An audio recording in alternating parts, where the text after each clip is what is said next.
Hey guys, welcome back to Loose Nuts and Bolts.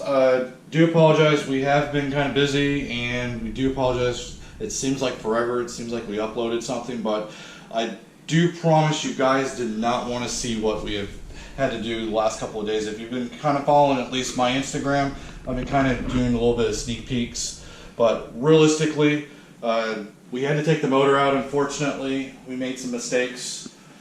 Not really mistakes, apparently we just didn't realize we need to lengthen some wires from one side to the other side. When we actually looked at it, when we were kind of mocking it up, we got the driver's side and passenger side mixed up. So we made these extensions here, but to kind of show you guys what we did was basically we got two males here, but please make all the memes all you want. I mean, in theory, you could say these are gay harnesses. I mean, it is kind of going male to male here. I mean, but you know, I think it's kind of funny. But the real thing is, it allows us to actually connect to the female sides over there and actually lengthen the wire, which is what we needed.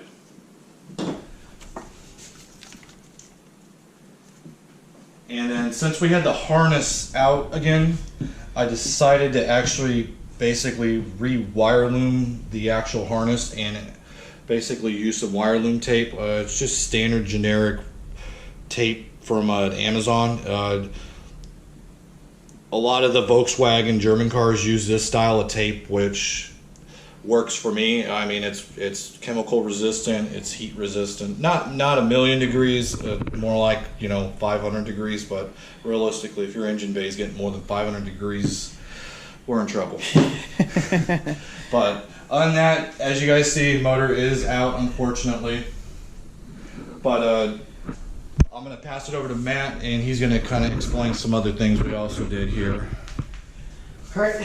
Well, on top of the whole wiring harness issue we had to take care of, I also went ahead and great job.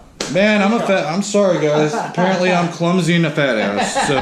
So, see, this is what happens when you put a kitchen table, or not kitchen table, but a picnic table inside a garage and a big guy. So, I can't help it, man.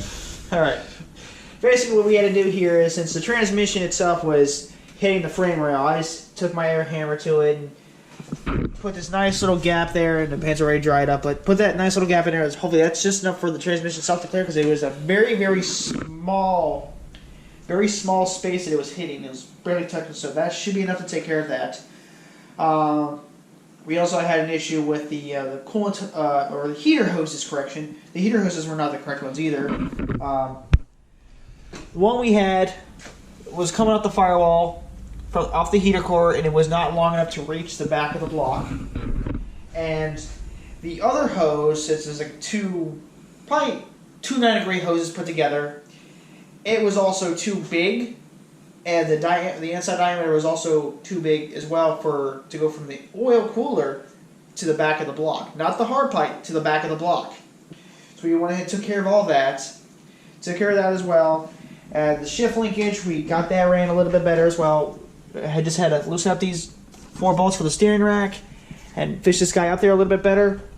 We also did check to make sure that there was not going to be any binding. We messed with this shifter going from first all the way up to reverse, and it's butter. It's smooth as a baby's bottom.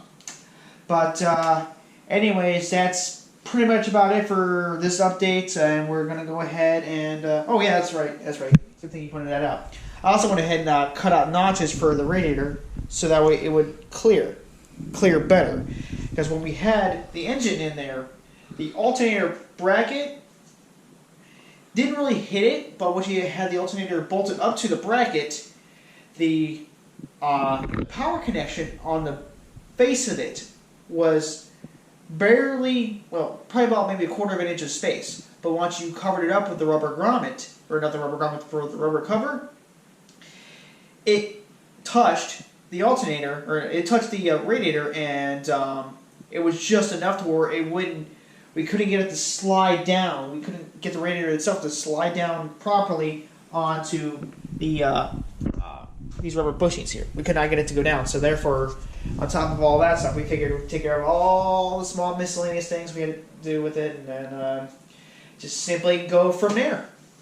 So that's about it, guys. So basically, just wanted to give you guys an update. Just if you guys want to say anything, we got the comment section down below. But always don't forget to subscribe. Don't forget to like the video, and I guess we'll see you guys in the next one.